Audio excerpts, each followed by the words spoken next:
اور دوسرے یہودی چاہتے ہیں کہ اللہ کے نور کو اپنے منہ کی پھونکوں سے بجھا دیں۔ تاریخی اعتبار سے سب سے پہلے چلیے اس ماحول میں جب یہ آیات نازل ہوئی، اس وقت اگرچہ اسلام کی مخالفت میں دو گروہ تھے جو سرگرم تھے، ایک مشرکین عرب جن کے سر خیل تھے مشرکین مکہ۔ چنانچہ یہی بات ہے جو سورہ مائدہ میں فرمائی گئی، لَتَجِدَنَّ أَشَدَّ النَّاسِ عَدَاوَةً لِلَّذِينَ آمَنُوا الْيَهُودَ وَالَّذِينَ أَشْرَكُوا، تم پاؤ گے کہ اہل ایمان سے دشمنی میں شدید ترین تمام انسانوں میں یہودی ہیں اور مشرک ہیں۔ مکے کے مشرک یا جزیرہ نما عرب کے مشرک اس وقت جن کے سر خیل تھے، جن کے لیے قرآن مجید میں سورہ توبہ میں ائمہ کا لفظ آیا، فقاتلوا ائمۃ الکفر، ایک طرف وہ تھے جو شدید مخالف اور دوسری طرف یہودی، لیکن ان دونوں کی مخالفت کے انداز میں فرق تھا۔ یہ نوٹ کرنا چاہتا ہوں میں آج اچھی طرح سمجھ لیں۔ پہلا فرق یہ تھا کہ مشرکین عرب سامنے سے وار کرتے تھے جمع مردی کے ساتھ، ان کے مقابلے میں ان کی مخالفت میں کمینگی نہیں تھی، وہ اپنے باطل معبودوں کے لیے بھی گردن کٹا رہے تھے۔ ابو جہل نے کہا تھا ذرا نیچے سے گردن کاٹنا تاکہ اونچی نظر آئے کہ سردار کی گردن ہے، جب تم کسی چیز پر اس کو اوپر لٹکاؤ گے۔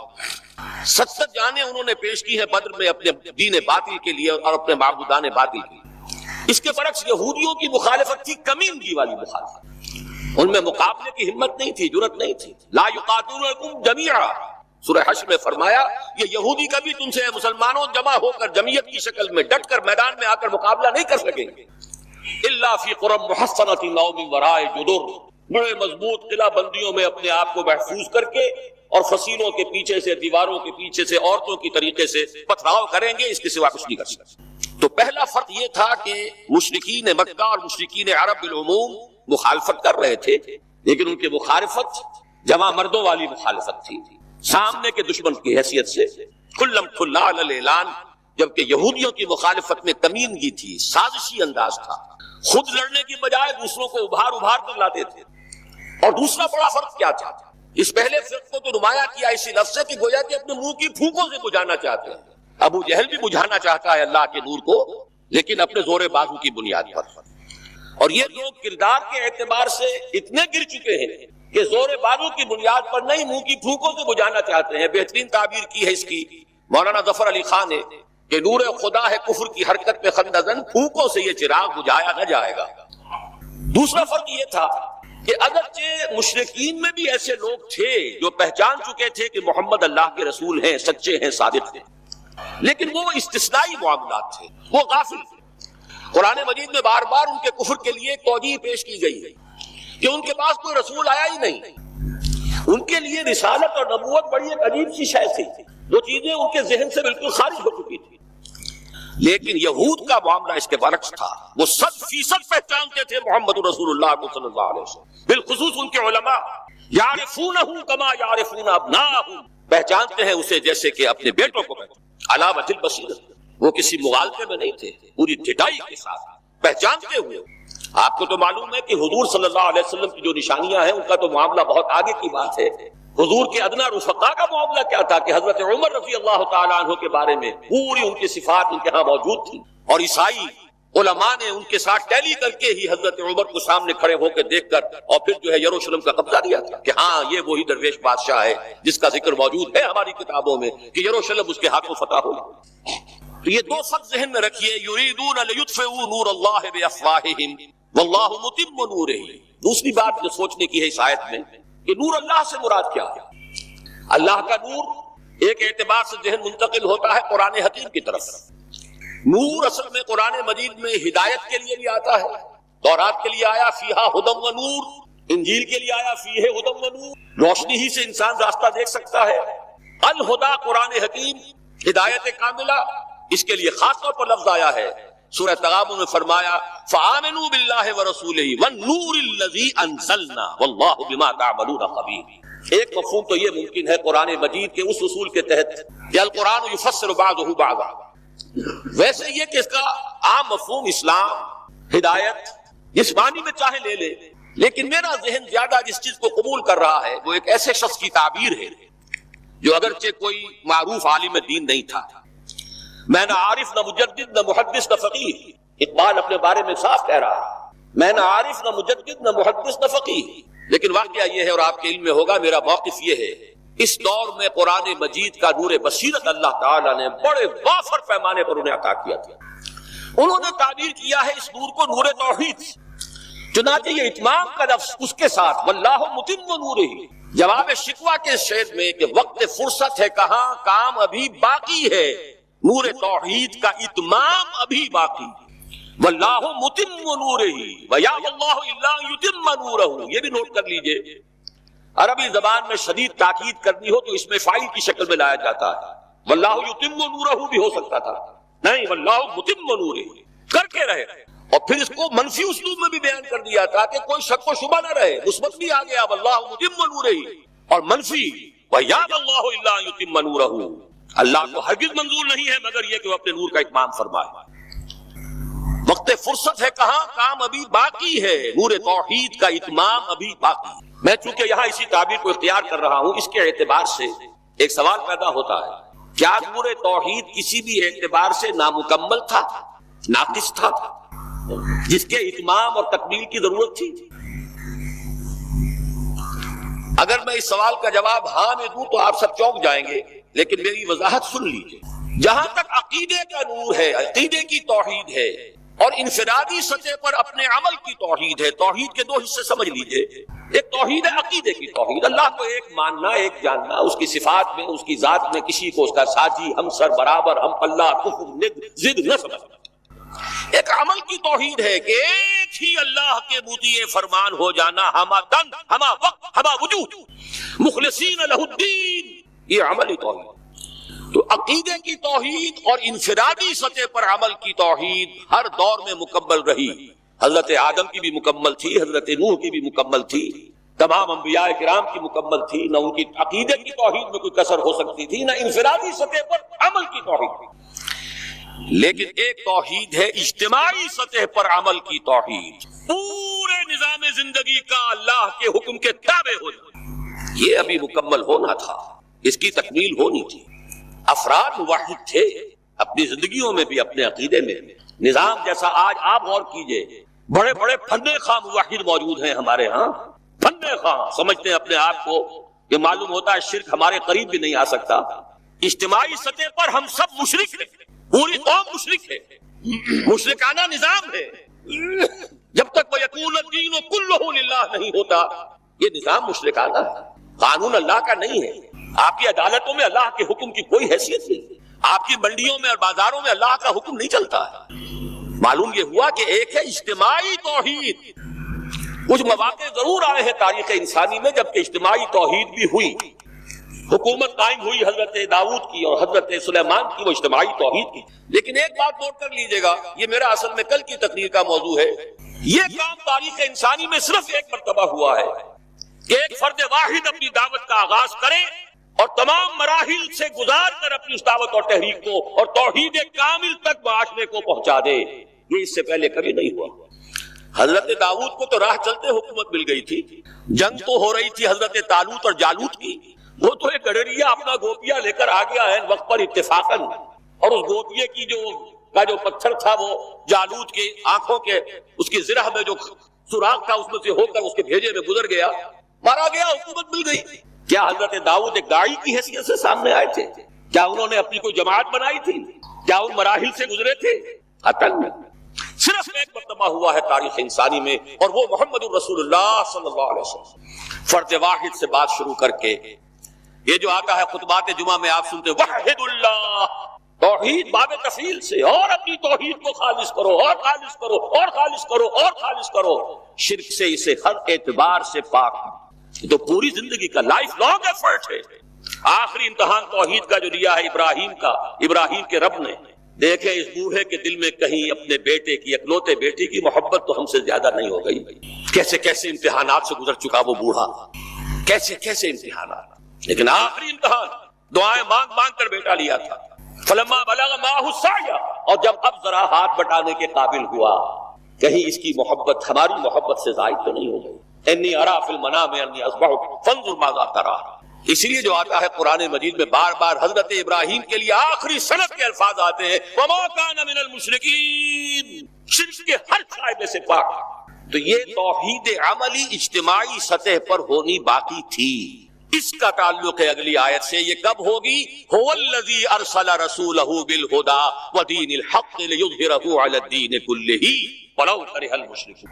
اللہ نے اپنے ان آخری رسول کو محمد صلی اللہ علیہ وسلم کو تو بھیجا ہی ہے الہدا، وہ دین حق اور الہدا اور دین حق دے کر تاکہ غالب کرے. جب تک دین غالب نہیں توحید ناقص ہے. عقیدے کی توحید ہو سکتا ہے کہ ہو، انفرادی سطح پر بھی ہو سکتا ہے، ایک آدمی جہاں جہاں بھی اللہ کا حکم مان سکتا ہو مان رہا ہو، لیکن آخر وہ کسی قوم کا فرد ہے، کسی ریاست کا شہری ہے، کسی خاندان کا فرد ہے، چہار طرف سے جکڑا ہوا ہے رشتوں میں اور تعلقات میں. اس کی زندگی کے کتنے گوشے ہیں کہ جن کو ابھی وہ مشرکانہ نظام اپنی گرفت میں لیے ہوئے.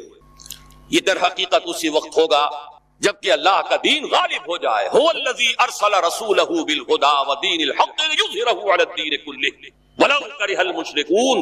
مشرک تو کبھی پسند نہیں کریں گے. یہاں ذرا شرک کو سمجھ لیجئے. یہ شرک صرف عقیدے کا نہیں. آج کا سب سے بڑا شرک کیا ہے؟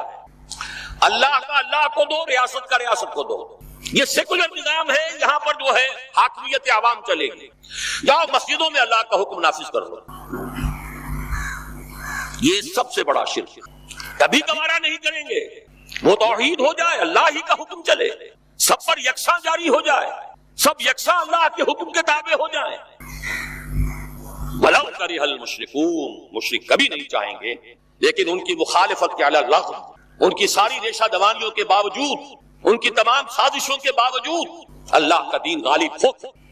اب ذرا تاریخی اعتبار سے جائزہ لیجئے. ابھی ہم تھے اس ماحول میں جبکہ ابھی یہ آیات نازل ہو رہی تھی. پہلی بات تو یہ سمجھ میں آ گئی کہ محمد الرسول اللہ صلی اللہ علیہ وسلم کا مقصد بعثت ہے غلبہ دین. یہ نوٹ کرنے کی بات ہے، کسی اور رسول کے لیے اللہ نے قرآن مجید میں یہ الفاظ استعمال نہیں کیے. شاہد سب تھے، مبشر سب تھے، نذیر سب تھے، داعی سب تھے، مبلغ سب تھے، معلم سب تھے، مربی سب تھے، مزکی سب تھے.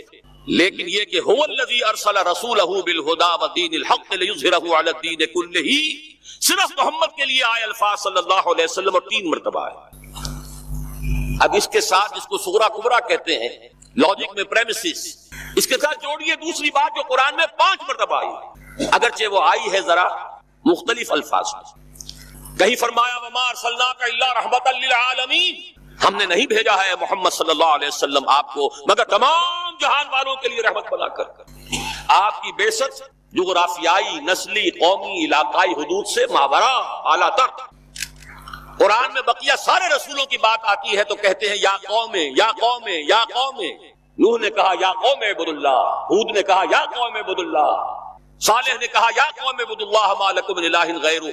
اور قرآن کہتا ہے یا ایھا الناس یا ایھا الناس اعبدوا ربکم الذی خلقکم والذین من قبلکم لعلکم تتقون. لیکن صریح ترین جو لفظ آیا ہے وما ارسلناک الا کافۃ للناس بشیرا ونذیرا، ہم نے نہیں بھیجا ہے محمد صلی اللہ علیہ وسلم آپ کو مگر پوری نوع انسانی کے لیے بشیر و نذیر بنا کر. اب ذرا اس کو جوڑیے، محمد کو بھیجا کاہے کے لیے؟ غلبہ دین کے لیے صلی اللہ علیہ وسلم. اور بھیجا کن کے لیے؟ تمام انسانوں کے لیے. کیا نتیجہ نکلتا ہے منطق سے؟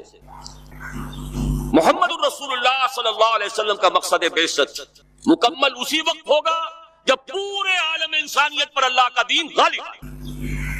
ورنہ بات وہی ہے جو اقبال کا شعر سنا چکا ہوں، وقت فرصت ہے کہاں کام ابھی باقی، نور توحید کا اتمام ابھی باقی. لیکن یہ کہ اگر اللہ نے واقعی بھیجا محمد کو دین کے غلبے کے لیے صلی اللہ علیہ وسلم، اور اگر بھیجا ہے پوری نوع انسانی کے لیے، تو ناممکن ہے کہ یہ دنیا ختم ہو جائے اس سے پہلے کہ محمد الرسول اللہ کا مقصد بعثت مکمل. یہی بات ہے کہ جس کی خبر پیشن گوئی کے طور پر قرآن میں تو نصوص ہے، لیکن ان سے نتیجہ نکالنا پڑے گا. منطق حضور کو بھیجا پوری نوع انسانی کے لیے اور بھیجا غلبہ دین کے لیے، تو مقصد بعثت کی تکمیل اسی وقت ہوگی جبکہ کل عالم انسانی پر اللہ کا دین غالب آئے. اسی کے ساتھ اب ذرا یاد کیجئے سورہ نور کی آیت، جس کو اللہ کے فضل و کرم سے ہم نے کافی عام کیا ہے. ایک ہی بات ہے لیکن ذرا مختلف اسلوب میں آ رہی ہے. وعد اللہ الذین آمنوا منکم وعملوا الصالحات لیستخلفنہم فی الارض. وعد اللہ الذین آمنوا منکم، یہاں منکم پر ذرا زور دیجئے، ان سے خطاب ہو رہا ہے مسلمانوں سے، لیکن ان مسلمانوں کے لیے دو کوالیفیکیشنز، دو بری کنڈیشنز۔ اے مسلمانوں، اللہ کا وعدہ ہے تم میں سے ان سے جو ایمان اور عمل صالح کا حق ادا کرتا ہے، انکنڈیشنل نہیں۔ وعد اللہ الذین آمنوا منکم وعملوا الصالحات، ایمان اور عمل صالح کا حق ادا کر دو تو اللہ کا وعدہ ہے، اور وعدہ کتنا مؤکد ہے، نون مشدد کے ساتھ تینوں دفعہ، اور ایک ہی بات کو تین اسلوبوں میں۔ لَيَسْتَخْلِفَنَّهُمْ فِي الْأَرْضِ، لاہن خلافت عطا فرمائے گا انہیں زمین میں، كَمَا اسْتَخْلَفَ الَّذِينَ مِن قَبْلِهِمْ، جیسے کہ خلافت عطا کی تھی ان کو جو ان سے پہلے تھے۔ جب مسلمانوں کو خلافت اور حکومت عطا ہو جائے گی تو اس کا منطقی نتیجہ ہوگا کہ دین غالب ہو جائے گا، لیکن اس کو بھی کھول کر بیان کر دیا، وَلَا يُمَكِّنَنَّ لَهُمْ دِينَهُمُ الَّذِي ارْتَضَىٰ لَهُمْ، اور لازماً متمکن کر دے گا، غالب کر دے گا ان کے اس دین کو جو اللہ نے ان کے لیے پسند فرما لیا ہے۔ الْيَوْمَ أَكْمَلْتُ لَكُمْ دِينَكُمْ وَأَتْمَمْتُ عَلَيْكُمْ نِعْمَتِي وَرَضِيتُ لَكُمُ الْإِسْلَامَ دِينًا۔ اچھا، جب مسلمانوں ہی کی حکومت ہو جائے گی، دین کا غلبہ ہو جائے گا، تو ظاہر بات ہے مسلمانوں کے لیے بندشیں اور خوف تو ختم ہو گئے۔ اس کو بھی واضح الفاظ میں وَلَا يُبَدِّلَنَّهُم مِّن بَعْدِ خَوْفِهِمْ أَمْنًا، ان کی خوف کی حالت کو امن اور سکون سے بدل دے گا، کوئی خوف نہیں۔ اب یہاں فرمایا یعبدوننی لا یشرکون بی شیئا، تب جا کر وہ ان کی عبادت اس درجے میں مکمل ہوگی کہ اس میں شرک کی کوئی آلائش باقی نہیں رہے گی۔ جب تک نظام پورا اللہ کے دین کے تابع نہیں، شرک موجود ہے، عقیدے کا شرک ختم ہو چکا، انفرادی سطح پر موحد بن چکے، لیکن یہ تو تین کام جب ہوں گے کہ اللہ کا دین غالب ہو جائے، اللہ کی حکومت اور مسلمانوں کی خلافت قائم ہو جائے، کہ ایک عالمگیر اسلامی انقلاب آ کر رہے گا، جیسے حضور کے دست مبارک سے اور آپ کے حیات طیبہ کے دوران جزیرہ نما عرب میں ایک اسلامی انقلاب آیا۔ اب اس میں حضور کی طرف سے حدیث سے سنیے، ایک حدیث ہے، بڑی پیاری حدیث ہے، حضور نے اپنے دور سے لے کر اور قیامت تک 5 ادوار کا ذکر کیا ہے۔ مجھے یاد نہیں رہا، ہم نے ان حدیثوں کو ایک 4 ورقے کی شکل میں بہت عام کیا ہے، لاکھوں کی تعداد میں شائع کیا ہے۔ میرا خیال تھا کہ میں لے آؤں گا یہاں بھی آپ کے لیے تحفے کے طور پر، بھول گیا۔ یہ حدیث جو ہماری اتاری ہوئی شریعت کے مطابق فیصلے نہیں کرتے، وہی تو کافر ہیں، وہی تو مشرک ہیں، وہی تو فاسق ناہنجار ہیں، باغی۔ اخلاقیات کی بنیاد کیا ہے؟ کیا نیکی اور بدی کی کوئی مستقل اقدار ہے؟ Good and evil are they permanent values?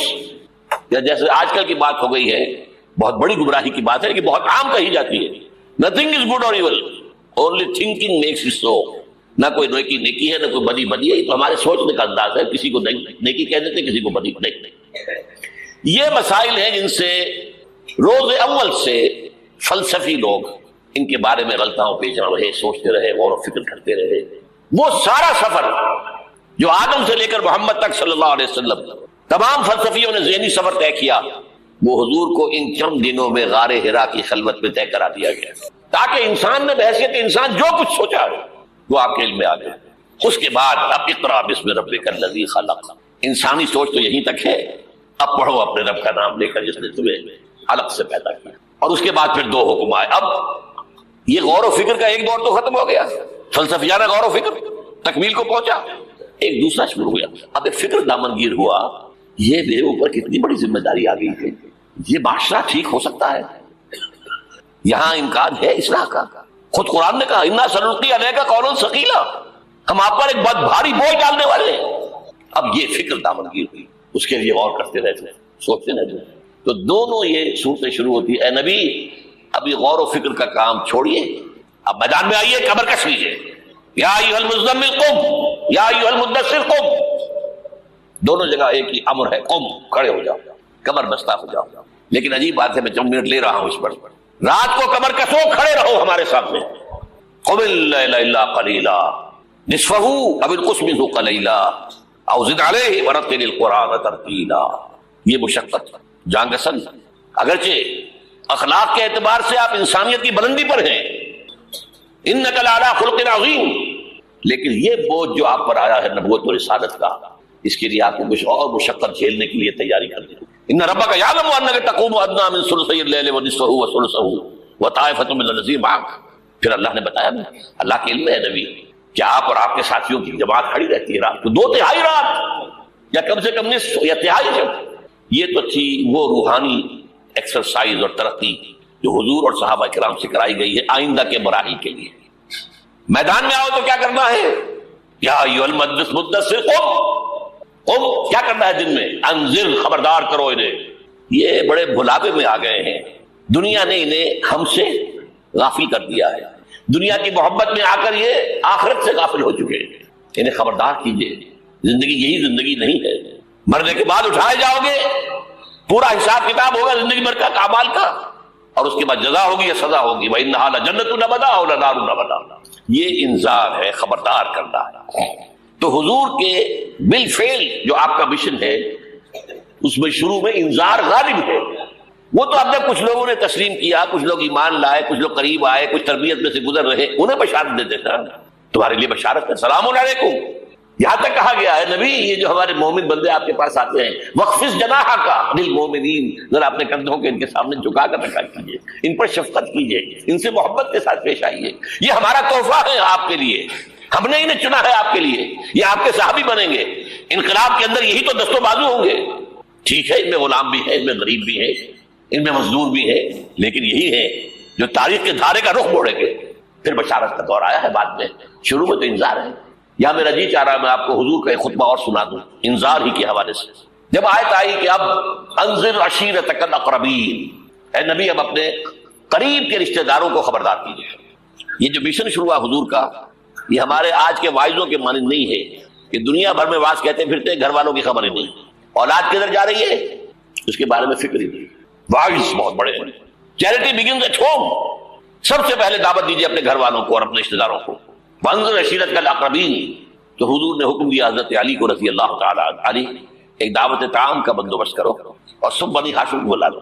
بنو ہاشم میں قریبی رشتہ دار، یہ آپ کو معلوم ہونا چاہیے کہ جیسے ہمارے ہاں ایک قبیلہ ہوتا وٹو قبیلہ، اب وٹو میں مانے کے، لالے کے، شامت کے یہ ہوتے ہیں نا، پھر ان میں خاندان ہوتے ہیں، وہ شاہ محمد تھا اس کی اولاد جو ہے وہ شامت کے ہو گئی، لالا کوئی ہوگا لالے کے ہو گئے، مانے کے ہو گئے، لیکن ہے سب وٹو۔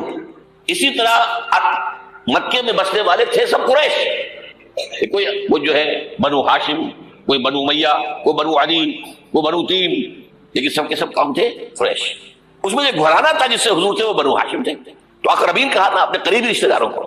کھانا کھلایا، اس کے بعد آپ کھڑے ہوئے، ابو لہب نے تاڑ لیا کہ ابھی ہمارے سامنے اپنی دعوت رکھیں گے، وہ تو چونکہ ایک دیوار بیچ کا پڑوسی تھا اور دشمن تھا، چگا چچا ہونے کے باوجود بدترین دشمن، اس نے شور مچایا، ہوٹنگ کی اور کسی نے بات نہیں سنی اور یہ کوشش ناکام ہو گئی۔ چند دن کا بیچا دے کر آپ نے صلی اللہ علیہ وسلم پھر کہا علی دوبارہ ذرا کھانے کا اہتمام کرو، پھر بلایا، پھر کھانا کھلایا۔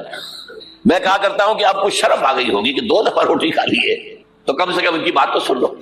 یہ خطبہ جو دیا ہے حضور نے صلی اللہ علیہ وسلم، عظیم ترین خطبہ، جامع ترین خطبہ، لیکن مجھے عجیب ہے، یہ محسوس ہوتا ہے کہ ہمارے ہاں احادیث کی کتب میں میرے علم کی حد تک یہ موجود نہیں ہے۔ مجھے یہ خطبہ ملا ہے نہج البلاغہ سے، اہل تشیع کی جو اہم ترین کتاب سمجھ لیجیے، حضرت علی کے خطوط، خطبات، حضور کی حضرت علی کے اشعار بحیثیت خلیفہ جو آپ کے فرامین، یہ سب جمع کیے گئے ہیں نہج البلاغہ، اس میں یہ خطبہ، اس میں ایک چیپٹر ہے خطبات نبوی، اس میں یہ پہلا خطبہ ہے۔ ایک ایک لفظ جو ہے حکمت کا موتی ہے۔ آپ کھڑے ہوئے، ان الرائد لا یکذب اہلہ، دیکھو لوگوں، کسی قافلے کا رہنما کبھی اپنے قافلے والوں کو دھوکہ نہیں دیا کرتا۔ کیا بتایا کہ میں اس قافلہ انسانیت کا رہنما بنا کر بھیجا گیا۔ واللہ لو کذبت الناس جميعا ما کذبتکم ولو غررت الناس جميعا ما غررتکم، خدا کی قسم میں پوری دنیا سے جھوٹ بول سکتا بالفرض تو تم سے تو کبھی نہ بولتا۔ یو آر مائی کیتن کن، اور اگر میں پوری دنیا کو دھوکہ دے سکتا بالفرض تو تمہیں تو کبھی نہ دیتا۔ یہ تمہید ہو گئی 3 جملے۔ چوتھے جملے میں ایمان باللہ، ایمان بالرسول دونوں آ گئے۔ واللہ الذی لا الہ الا ہو انی لرسول اللہ الیکم خاصۃ والی الناس کافۃ، قسم ہے اس اللہ کی جس کے سوا کوئی الہ نہیں۔ توحید آ گئی، میں اللہ کا رسول ہوں تمہاری طرف خاص طور پر اور پوری دنیا کی طرف عام طور پر۔ اب جو جملے آ رہے ہیں وہ سارے انذار آخرت پر ہیں۔ واللہ لتموتن کما تنامون، خدا کی قسم تم سب پر موت آئے گی جیسے کہ روزانہ رات کو سو جاتے ہیں۔ ثم لتبعثن کما تستيقظون، پھر ایک صبح ہوگی جب اٹھا لیے جاؤ گے جیسے کہ روزانہ صبح بیدار ہو جاتے ہیں۔ وہ صبح قیامت بھی آئے گی۔ اور کبھی آپ نے نوٹ کیا بیداری کے وقت کی دعا مسنون کون سی ہے؟ الحمدللہ الذی احیانی بعدما اماتنی والیہ النشور، اللہ کے حمد، اس کی تعریف، اس کا شکر، جس نے مجھے دوبارہ زندہ کر دیا، اس کے بعد کہ مجھ پر بہت تاری ہو گئی تھی۔ جو شخص روزانہ صبح یہ الفاظ پڑھے گا، جب صبح قیامت کو اٹھے گا تو اس کی زبان پر یہ الفاظ آئیں گے کہ نہیں آئیں گے؟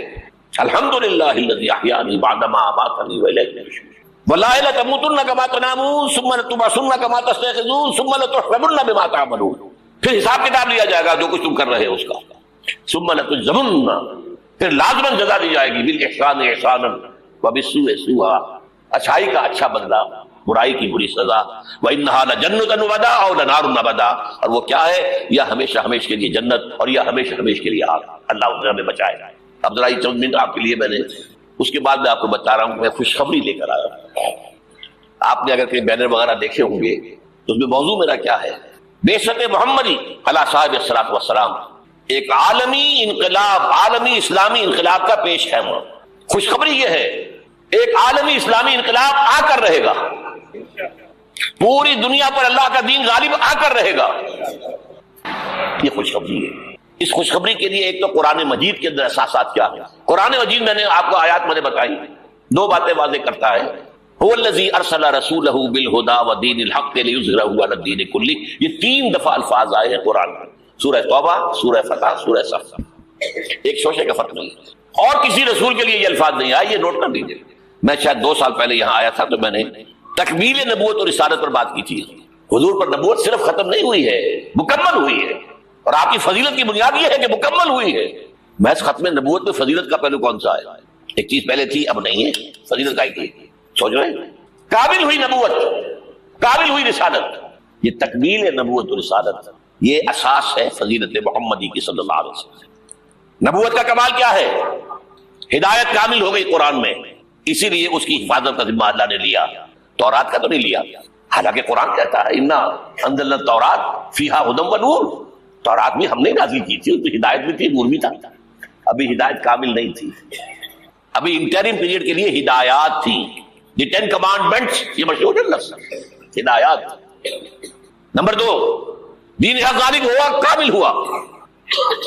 الیوم اکملت لکم دینکم واتممت علیکم نعمتی ورضیت لکم الاسلام دینا، تکمیل ہدایت قرآن میں، تکمیل نظام حق دین حق میں، تکمیل رسالت آپ نے صرف دین حق کی تبلیغ نہیں کی، اس کو قائم کر کے دکھایا ہے، اور تکمیل رسالت آپ پہلے اور آخری رسول ہیں اللہ کے، جو پوری نوع انسانی کے لیے بھیجے گئے۔ پہلے ہر رسول اپنی قوم کی طرف آتا تھا، وَإِلَىٰ عَادٍ أَخَاهُمْ هُودًا وَإِلَىٰ ثَمُودَ أَخَاهُمْ صَالِحًا وَإِلَىٰ مَدْيَنَ أَخَاهُمْ شُعَيْبًا إِنَّا أَرْسَلْنَا نُوحًا إِلَىٰ قَوْمِهِ۔ حضرت مسیح بھی رسولاً إِلَىٰ بنی اسرائیل، پوری نوع انسانی کے لیے نہیں آئے تھے، واحد اللہ کے رسول پہلے اور آخری وہ محمد ہیں صلی اللہ علیہ وسلم، جو پوری نوع انسانی کے لیے بھیجے گئے۔ اس کے لیے میں نے آپ کو یہ 5 مقامات پر آیا قرآن میں، الفاظ مختلف ہیں، وہ تینوں ایک جگہ پر ایک ہی الفاظ میں آئے ہیں، تینوں 3 جگہ پر، یہ ذرا مختلف ہے۔ وَمَا أَرْسَلْنَاكَ إِلَّا كَافَّةً لِلنَّاسِ بَشِيرًا وَنَذِيرًا، ہم نے نہیں بھیجا ہے نبی آپ کو مگر تمام انسانوں کے لیے بشیر اور نذیر بنا کر۔ وَمَا أَرْسَلْنَاكَ إِلَّا رَحْمَةً لِلْعَالَمِينَ، اور نہیں بھیجا ہے آپ کو مگر تمام جہانوں کے لیے رحمت بنا کر۔ اور اے نبی کہہ دو، یا ایھا الناس انی رسول اللہ الیکم جمیعا، میں تم سب کی طرف اللہ کا رسول بن کر آیا ہوں۔ وہ میں نے خطبہ سنایا، اس کے اندر بھی موجود ہے، پہلے دن سے موجود ہے، پہلے دن سے حضور پر بات واضح تھی، یہ آیت تو بعد میں نازل ہوئی ہے۔ واللہ الذی لا الہ الا هو انی لرسول اللہ الیکم خاصۃ والی الناس کافۃ۔ اب نتیجہ نکالیے اس کا صغرا کبرا، حضور کو بھیجا دین کے غلبے کے لیے، بھیجا پوری نوع انسانی کے لیے، تو جب تک پوری نوع انسانی پر اللہ کا دین غالب نہ ہو، کیا حضور کا مقصد بعثت مکمل ہو گیا؟ جزیرہ نماء عرب پر اللہ کا دین غالب ہو گیا، عربوں کی حد تک دین کی تبلیغ مکمل ہو گئی۔ اگر تو آپ صرف عربوں کے لیے آئے ہوتے تو آپ کا کام پورا ہو گیا تھا، آپ آئے پوری نوع انسانی کے لیے، پوری دنیا کے لیے۔ تو پھر اقبال کے لفظ میں سنیے، وقت فرصت ہے کہاں، کام ابھی باقی ہے، نور توحید کا اتمام ابھی باقی ہے۔ تو پوری دنیا جب تک اس نور توحید سے جگمگا نہ اٹھے، پوری دنیا جب تک نور رسالت سے منور نہ ہو جائے، اس وقت تک وقت فرصت ہے کہاں، کام ابھی باقی ہے۔ اور کیا ہو سکتا ہے کہ دنیا ختم ہو جائے اور حضور کی بعثت کا مقصد مکمل نہ ہو؟ ناممکن۔ تو قرآن سے ثابت ہوا کہ ایک عالمگیر اسلامی انقلاب آ کر رہے گا، جیسے حضور کے دست مبارک سے اور آپ کی حیات طیبہ کے دوران جزیرہ نما عرب میں ایک اسلامی انقلاب آیا۔ اب اس میں حضور کی طرف سے حدیث سے سنیے۔ ایک حدیث ہے، بڑی پیاری حدیث ہے، حضور نے اپنے دور سے لے کر اور قیامت تک 5 ادوار کا ذکر کیا ہے۔ مجھے یاد نہیں رہا، ہم نے ان حدیثوں کو ایک 4 ورقے کی شکل میں بہت عام کیا ہے، لاکھوں کی تعداد میں شائع کیا ہے۔ میرا خیال تھا کہ میں لے آؤں گا یہاں بھی آپ کے لیے تحفے کے طور پر، بھول گیا۔ یہ حدیث جو ہے حضرت نعمان بن بشیر سے ہے رضی اللہ تعالیٰ عنہ، اور مسند احمد بن حنبل میں ہے رحمۃ اللہ علیہ۔ حضرت نعمان بن بشیر فرماتے حضور نے ارشاد فرمایا تکون النبوۃ فیکم ما شاء اللہ ان تکون، لوگوں دیکھو نبوت تمہارے مابین رہے گی جب تک اللہ چاہے گا کہ رہے۔ ثم یرفع اللہ اذا شاء یرفعها، پھر جب اللہ چاہے گا اسے اٹھا لے گا۔ کیا مطلب؟ میں رہوں گا تمہارے مابین جب تک اللہ چاہے گا، پھر جب اللہ مجھے اپنے پاس بلا لے گا، میری وفات ہو جائے گی تو دور نبوت ختم ہو جائے گا۔ ثم تکون خلافۃ علی منہاج النبوۃ، پھر ایک دور ہوگا خلافت لیکن نبوت کے نقش قدم پر، بالکل نقش قدم پر، ڈٹو کاربن کاپی، کوئی فرق نہیں ہوگا، بال برابر نہیں۔ اس کو ہم کہتے ہیں خلافت راشدہ۔ حدیث میں ہے خلافت علی منہاج النبوۃ فتکون ما شاء اللہ وتکون، وہ بھی رہے گا جب تک اللہ چاہے گا۔ ثم یرفع اللہ اذا شاء یرفع، جب اللہ چاہے گا اسے بھی اٹھا لے گا۔ پھر تیسرا دور آئے گا، ثم یکون ملکا عاضا، پھر ایک کاٹ کھانے والی ملوکیت کا دور آئے گا، بادشاہت، ملوکیت کاٹ کھانے والی ظالم۔ یہ دور ملوکیت ہے۔ بنو امیہ، بنو عباس، یہ خلفاء نہیں تھے، بادشاہ تھے، یہ ملوکیت تھی۔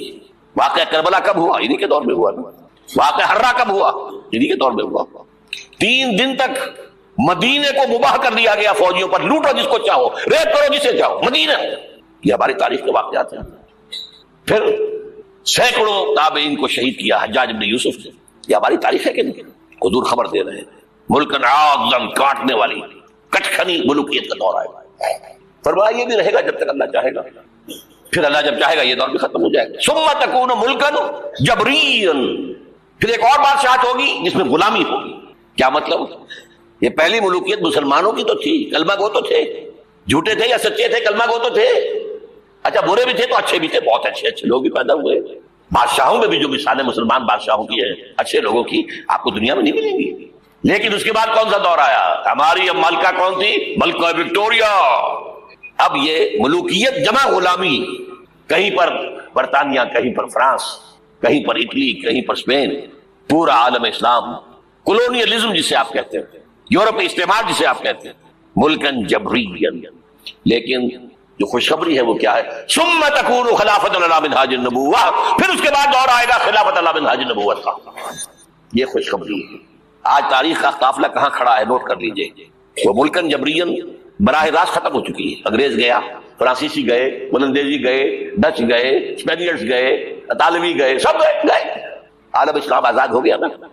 لیکن بائی پراکسی انہی کی حکومت جاری ہے ابھی، انہی کے ذہنی غلام، انہی کے تہذیبی شاگرد، انہی کے غلام، انہی کے ایجنٹ آج پورے عالم اسلام پر حکمران۔ صرف یہ کہ پہلے وہ براہ راست حکومت کر رہے تھے، اب بائی پراکسی کر رہے ہیں۔ اپنے دور میں تعلیم دے کر ایسے لوگ پیدا کر گئے جن کی چمڑیاں تو کالی رہ گئی، اندر سے یورپین ہو گئے۔ اور بیکاروں نے یہی کہا تھا ہم جو نظام تعلیم یہاں بنا رہے ہیں اس کے نتیجے میں ہندوستان کے لوگوں کی چمڑی کی رنگت تو نہیں بدلے گی لیکن اندر سے وہ بالکل بدل جائے گا۔ انہی کے غلام ہیں، انہی کی تہذیب، انہی کی عریانی، انہی کی بے حیائی، انہی کی بے شرمی۔ یہ دور انٹرم پیریڈ ہے۔ چوتھا دور ختم ہوا ہے، 5واں آیا نہیں ہے، لیکن 5واں زیادہ دور نہیں ہے، یہ دور آئے گا۔ پہلی بات تو یہ کہ آئے گا، اس میں نے قرآن سے بھی ثابت کر دیا، حدیث سے بھی ثابت کر دیا۔ اس میں جو شک کرے میرے نزدیک اس کے ایمان میں شک ہے۔ اچھا اب جب آئے گا تو کس شان سے آئے گا؟ اب جب آئے گا گلوبل ہوگا۔ ویسے بھی اب دنیا گلوبلائز ہو چکی ہے۔ آج تو آپ کہتے ہیں دنیا کیا ہے؟ اس گلوبل ولیج۔ اب جو نظام بھی جاؤ گے گلوبل ہوگا۔ اب اس میں 2 حدیثیں آپ سن لیجئے۔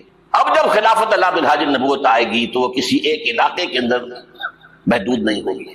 حضرت ثوبان رضی اللہ تعالیٰ عنہ حضور کے ایک غلام تھے جنہیں آپ نے آزاد کر دیا تھا، انہیں عربی میں کہتے ہیں مولا، ان ثوبان مولا رسول اللہ صلی اللہ علیہ وسلم۔ انہی کے ذہنی غلام، انہی کے تہذیبی شاگرد، انہی کے غلام، انہی کے ایجنٹ آج پورے عالم اسلام پر حکمران۔ صرف یہ کہ پہلے وہ براہ راست حکومت کر رہے تھے، اب بائی پراکسی کر رہے ہیں۔ اپنے دور میں تعلیم دے کر ایسے لوگ پیدا کر گئے جن کی چمڑیاں تو کالی رہ گئی، اندر سے یورپین ہو گئے۔ اور بیکاروں نے یہی کہا تھا ہم جو نظام تعلیم یہاں بنا رہے ہیں اس کے نتیجے میں ہندوستان کے لوگوں کی چمڑی کی رنگت تو نہیں بدلے گی لیکن اندر سے وہ بالکل بدل جائے گا. انہی کے غلام ہیں، انہی کی تہذیب، انہی کی عریانی، انہی کی بے حیائی، انہی کی بے شرمی. یہ دور انٹرم پیریڈ ہے. چوتھا دور ختم ہوا ہے، پانچواں آیا نہیں ہے، لیکن پانچواں زیادہ دور نہیں ہے. یہ دور آئے گا. پہلی بات تو یہ کہ آئے گا، اس میں میں نے قرآن سے بھی ثابت کر دیا، حدیث سے بھی ثابت کر دیا. اس میں جو شک کرے میرے نزدیک اس کے ایمان میں شک ہے. اچھا اب جب آئے گا تو کس شان سے آئے گا؟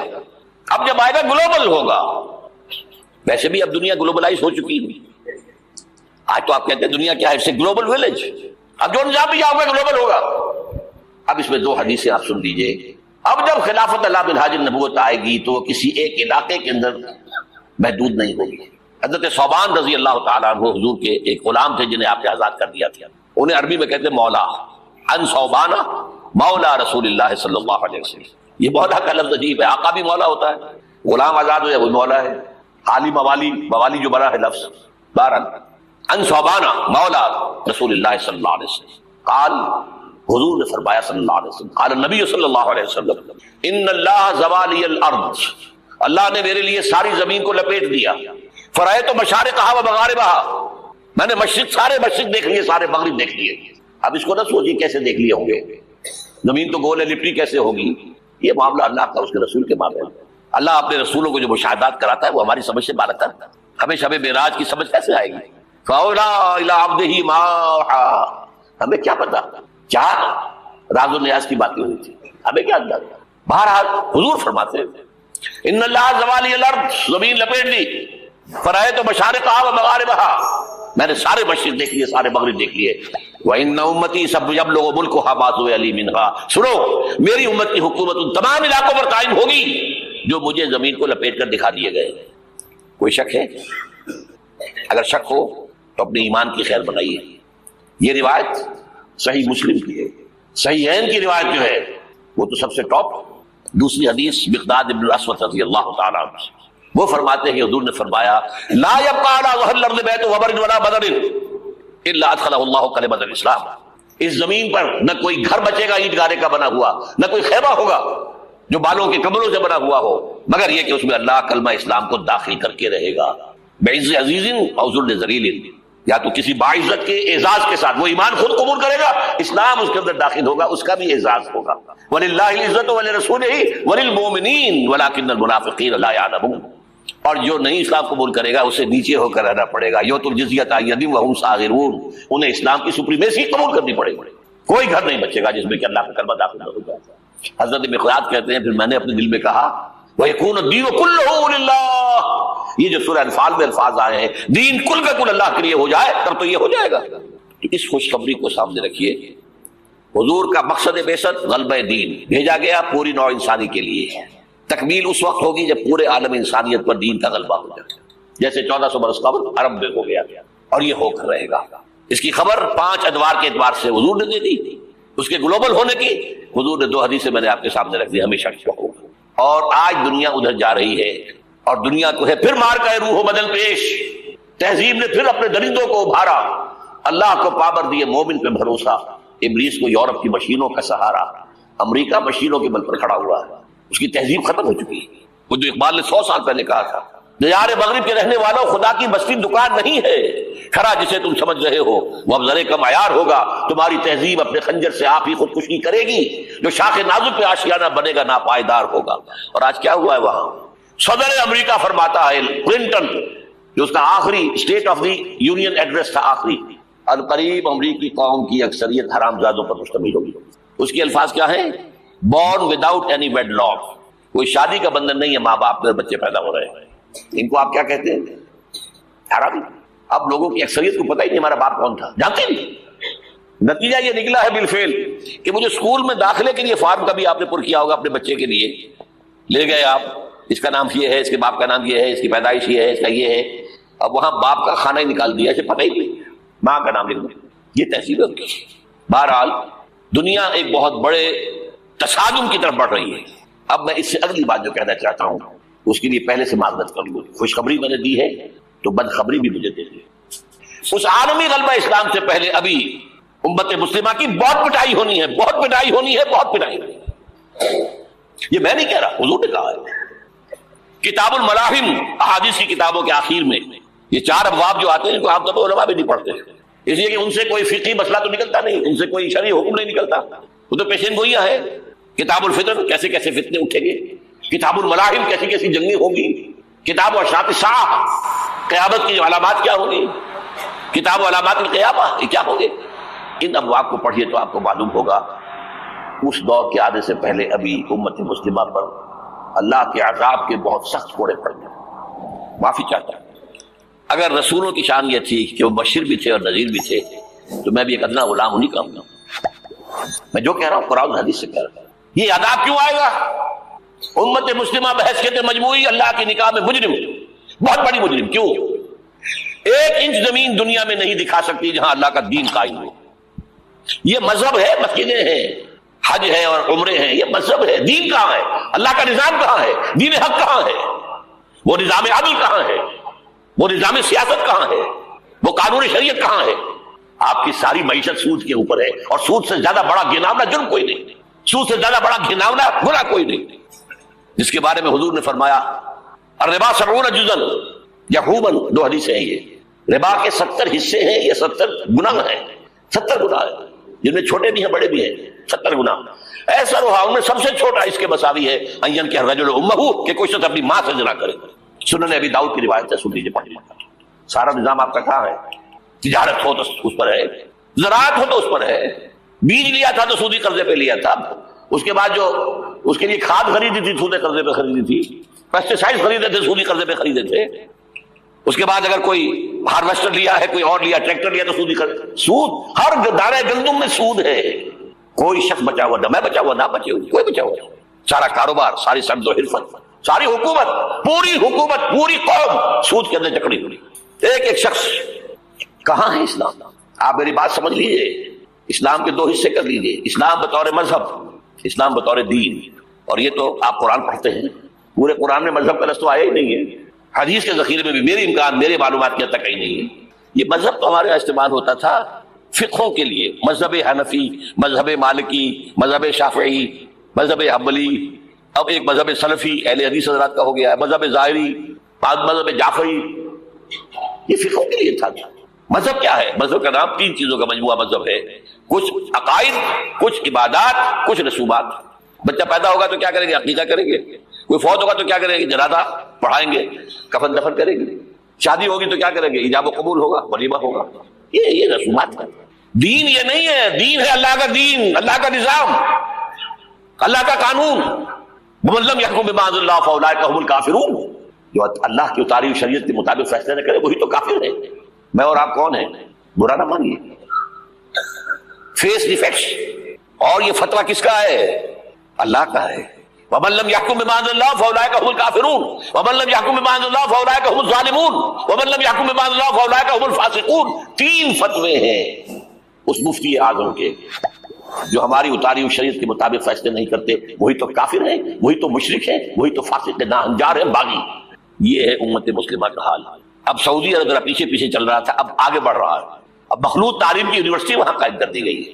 شاہ عبداللہ صاحب جو ہے بش سے NOC لے کر آئے ہیں تو اسے بادشاہ مانا گیا ہے، امریکہ کے غلام بکے ہوئے، سولڈ۔ اور وہی کیا سب سارے کے سارے ہمارا وہ شخص خبیث جو ہمیں اس جنگ میں امریکہ کے جو ہے اعلی کار بنا کر دفاع ہو گیا یہاں سے، اور اس کے نتیجے میں آج ہمارے ہاں ساری بدامنی ہے۔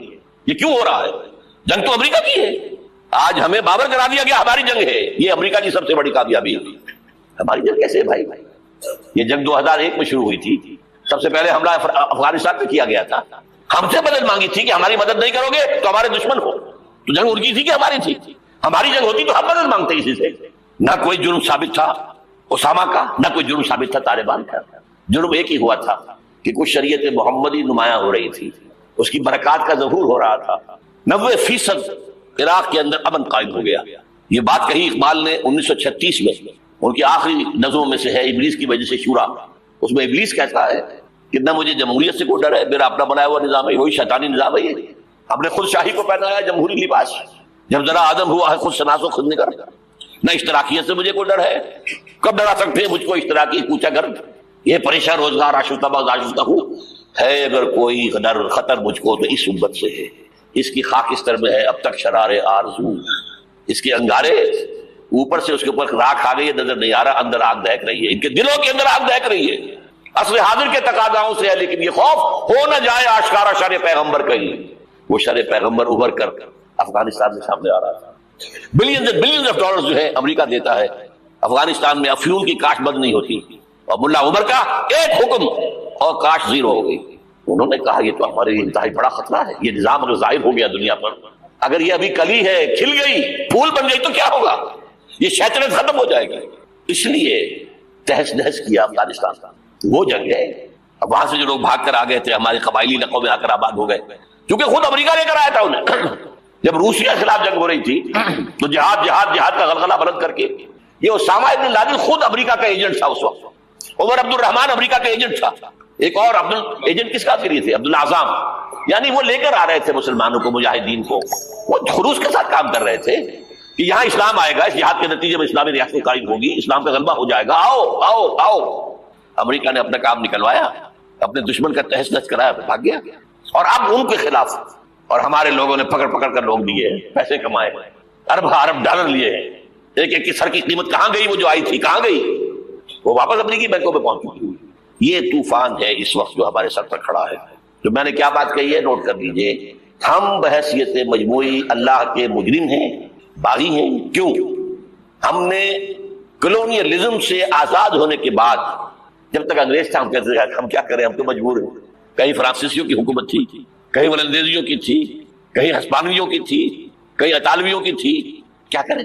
جب وہ سارا پردہ ہٹا دیا، کسی ملک نے قرآن کو اپنا امام نہیں بنایا، اللہ کی طرف رخ نہیں کیا، کسی نے رخ کیا ماسکو کی طرف، جمال عبد الناصر ہو یا وہ جو شام کا ہوتا تھا حافظ الاسد، ان کا کدھر تھا قبلہ؟ ماسکو، اور یا باقی سب کا واشنگٹن۔ ہم مجرم ہیں۔ اب ان مجرموں میں بھی ایک ذرا تجزیہ کرنا پڑے گا، کون زیادہ بڑا مجرم ہے۔ یہ جو ہماری کوئی 150 کروڑ 1.5 ارب مسلمان ہیں، ان کا تجزیہ کر لیجئے، 30 کروڑ کے قریب عرب ہیں، یہ امیین جن کا حضور نے کہا تھا تمہاری طرف خاص طور پر بھیجا گیا، انی لرسول اللہ علیکم خاصۃ، ان کو کتنا بڑا مقام ملا کہ محمد ان میں سے تھے صلی اللہ علیہ وسلم، یہ رتبہ بلند ملا جس کو بھی ہاشمی تھے کہ نہیں تھے، قرشی تھے کہ نہیں تھے۔ اور نمبر 2، ان کی زبان میں اللہ کا کلام ہے۔ ہم تو کیسے پڑھیں اللہ کا کلام؟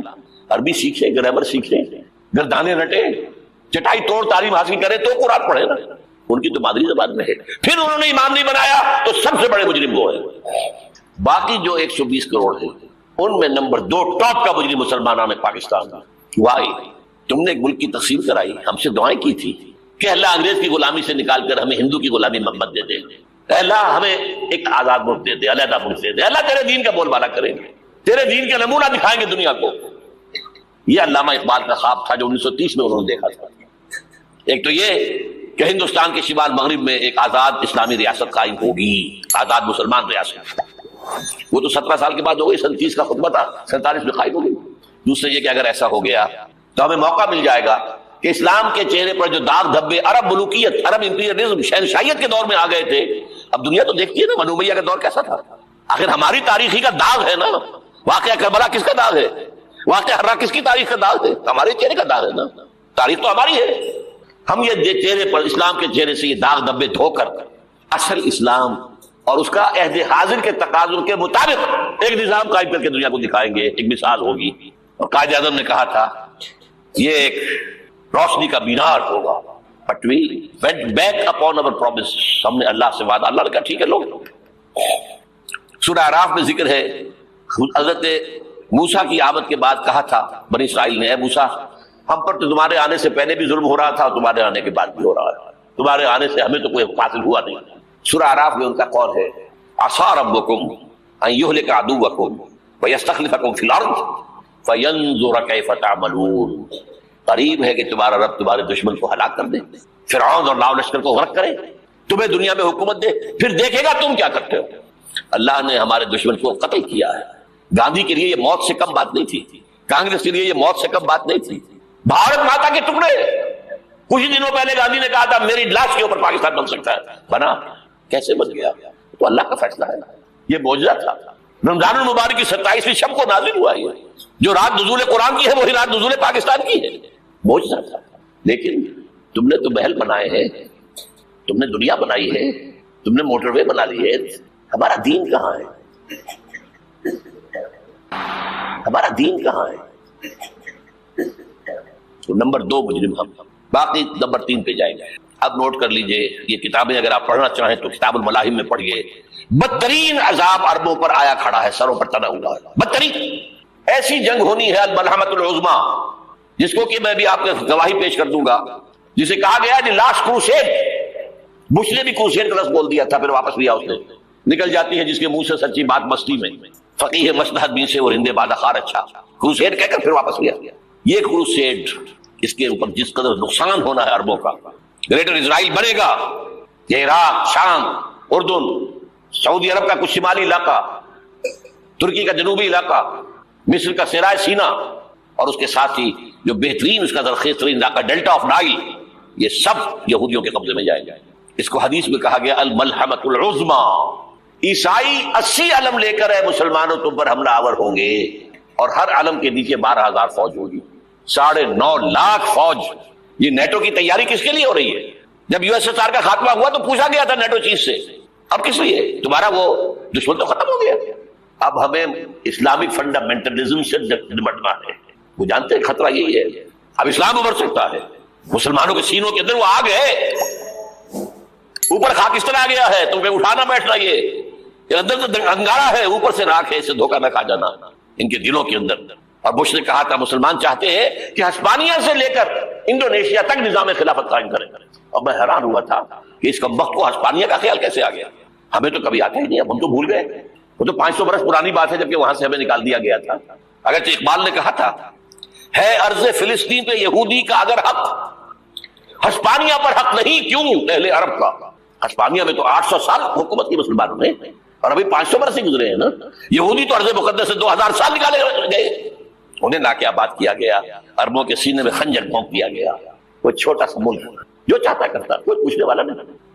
امریکہ جیسے اپنے بیٹے کی حفاظت کرے ویسے کرتا، اور حضور نے فرمایا ہے وہ جنگ جب ہوگی تو ایک باپ کے اگر 100 بیٹے ہوں گے تو 99 ختم ہو جائیں گے، ایک بچے گا۔ یہ حدیث ہے، حدیث صحیح۔ اور آپ نے فرمایا ویل للعرب من شر قد اقترب، عربوں کے لیے ہلاکت ہے، عربوں کے لیے بربادی ہے اس شر سے جو قریب آ چکی۔ اور آج جس طرح انہوں نے ان کی تہذیب کو اختیار کر لیا ہے، دبئی جا کر دیکھیے، بدترین مغربی معاشرہ جو ہے وہ دبئی کے اندر ہم نے قائم کر کے دکھا دیا۔ اب سعودی عرب اس راستے پر بڑھ رہا ہے، اور اس کے بعد نمبر 2 پر جو ہے ہم پاکستانی ہیں۔ لیکن میں اس کے پہلی بات جو کہہ رہا ہوں وہ تو یقینی ہے، اس میں تو احادیث صحیحہ بڑھوں، اگرچہ اس کے بعد پانسا پلٹے گا، پھر حضرت مہدی کا ظہور ہوگا، حضرت عیسیٰ کا نزول ہوگا، اور وہ گریٹر اسرائیل گریٹر گریو یارڈ بنے گا یہودیوں کا، ایک ایک یہودی قتل ہوگا اور دفن ہوگا۔ یہ بات میں ہونا ہے، میں پہلی بات بس کر رہا ہوں۔ وہ پانسا پلٹے گا جب پلٹے گا، ابھی جو سامنے ہے وہ کیا ہے؟ جس ملحمۃ العظمیٰ کہا حضور نے، جسے آرمگیڈون کہتے ہیں عیسائی۔ آرمگیڈون کی اگر کہیں جا کر آپ دیکھیں گے، آپ ڈکشنری میں مانی تو کیا لکھا ہے؟ A very big war which will be fought between the forces of evil and good before the end of this world۔ اس دنیا کے خاتمے سے پہلے خیر اور شر کی قوتوں کے درمیان بہت بڑی جنگ ہوگی۔ ارمجدون اسے کہتے ہیں عربی میں، اور آرمگیڈون اسے کہتے ہیں انگریزی کے اندر، اور یہ بائبل کی آخری کتاب کے اندر ہے، جو اس میں کہ مکاشفات یوحنا، ریولیشنز آف سینٹ جان۔ یہ تو میں کہہ رہا ہوں یقین کے ساتھ، اور زیادہ دور نہیں ہے، آیا چاہتا ہے۔ اس لیے کہ یہودیوں کا اور عیسائی جو کنزرویٹوز ہیں، نیو کنزرویٹوز، ان کا 5 نکاتی ایجنڈا ہے متفق علیہ، جس کے تحت یہ جنگ صلیبی شروع کی گئی ہے۔ وہ سن لیجئے آپ، آرمگیڈون نمبر 1، گریٹر اسرائیل قائم ہو جانا اس کے نتیجے میں نمبر 2، مسجد اقصیٰ اور قبۃ الصخرہ کو گرانا نمبر 3، وہاں تھرڈ ٹیمپل، وہ مسجد جو حضرت سلیمان نے بنائی تھی 1000 قبل مسیح میں، پھر برباد کی تھی نبوکدنصر نے، دوبارہ بنائی گئی، پھر دوبارہ ختم ہوئی 70 عیسوی تک گری پڑی ہے، ان کا خانہ کعبہ گرا ہوا ہے 70 عیسوی سے لے کر آج تک۔ ایک دیوار ہے ویلنگ وال، جہاں جاتے ہیں روتے ہیں پیٹتے ہیں ماتم کرتے ہیں، وہاں وہ بنے گا تھرڈ ٹیمپل۔ اور نمبر 4 اس میں لا کر رکھا جائے گا تخت حضرت داؤد کا۔ یہ تخت کہاں ہے اس وقت؟ یہ لندن شریف کے اندر جو ان کی پارلیمنٹ کا جو چرچ ہے، ویسٹ منسٹر ایبے، اس میں رکھا ہوا ہے۔ ایک پتھر تھا جس پر بٹھا کر حضرت داؤد کی تاج پوشی ہوئی، پھر حضرت سلیمان کی ہوئی، پھر وہ پتھر رکھ دیا گیا جب حضرت سلیمان نے بنایا ہیکل مسجد اقصیٰ، وہاں رہا وہ۔ ہر بادشاہ جو تھا یہودی اسی کے اوپر بٹھا کر اس کی تاج پوشی ہوتی تھی۔ سن 70 میں ٹائٹس نے گرایا اسے، ہیکل کو وہ پتھر لے گیا، وہاں سے روم گیا، روم سے آئرلینڈ گیا، آئرلینڈ سے اسکاٹ لینڈ آیا، اسکاٹ لینڈ سے انگلینڈ آیا، اور اب وہ رکھا ہوا ہے 14ویں صدی عیسوی سے آج تک وہ ویسٹ منسٹر ایبے میں رکھا ہوا، ایک کرسی کی سیٹ میں اسے بنا دیا گیا ہے تخت کی شکل میں۔ اب انگریزوں میں کوئی ملکہ ہو، کوئی بادشاہ ہو جس کی بھی تاج پیش ہونی اس میں ہو، یہ لا کر رکھا جائے گا تھرڈ ٹیمپل میں، اور اس پر یہودیوں کے خیال کے مطابق ان کا مسیحا آئے گا جو مسیح دجال ہوگا، عیسائیوں کے خیال کے مطابق حضرت عیسیٰ آئے گی، وہ ہمارا بھی خیال ہے حضرت عیسیٰ آئیں گی علیہ السلام۔ بہرحال یہ تو بعد کی باتیں ہیں نا، اس وقت جو عرض کر رہا ہوں عربوں پر بہت بڑا عذاب، اور پاکستان کا معاملہ البتہ یہ ہے، میں یقین سے نہیں کہہ سکتا، ہینگنگ ان دی بیلنس، ہو سکتا ہے اللہ تعالیٰ ہم پر رحم فرمائے، ہو سکتا ہے اگرچہ اسی پہ شرائط ہوگی۔ چمن کے مالک اگر بنا لیں موافق اپنا شعار، اب بھی چمن میں آ سکتی ہے پلٹ کر چمن سے روٹھی بہار، اب بھی ہو سکتا ہے۔ اور یہ بھی ہو سکتا ہے کہ اللہ تعالیٰ نے معجزانہ طور پر ہمیں ملک دیا، ہم نے اللہ سے بدعہدی کی، وعدہ خلافی کی، غداری کی، لہذا سزا دی جائے اور ہم سے یہ ملک چھین لیا جائے۔ اٹس جسٹ پاسبل، دور نہ سمجھے، اس انہونی بات نہ سمجھے۔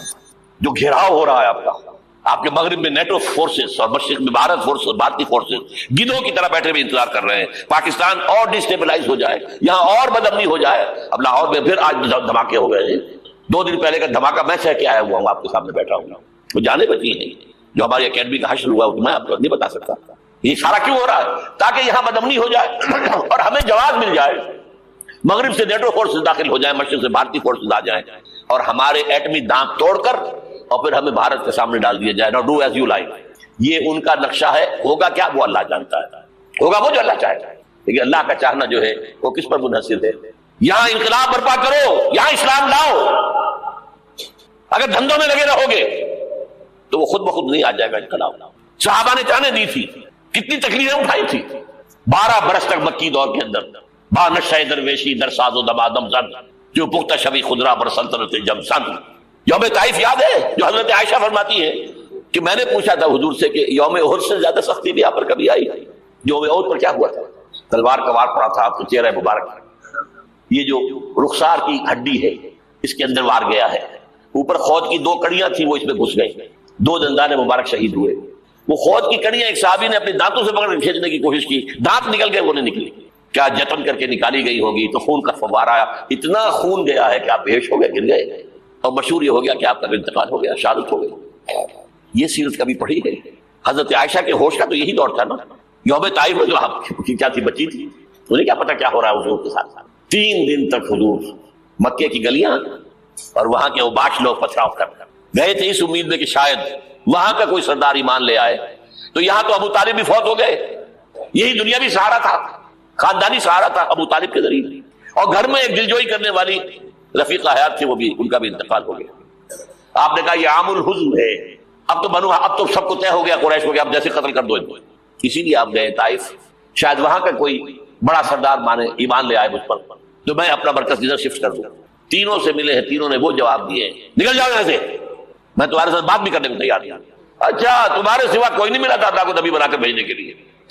دیکھو جاؤ، میں بات نہیں کرنا چاہتا، ہو سکتا ہے میں بے عزتی کر بیٹھوں، واقعی تم اللہ کے نبی ہو تو میں مارا جاؤں گا، جاؤ جاؤ جاؤ۔ یہ سلوک محبت کے ساتھ، اور پھر چھوکروں کو، اسٹریٹ ارچنز جنہیں آپ کہتے ہیں، اشارہ کیا خبر لو ان کی، پتھراؤ ہو رہا ہے، ساتھ کوئی ہے ہی نہیں، ایک آدمی صرف زید ابن حارثہ۔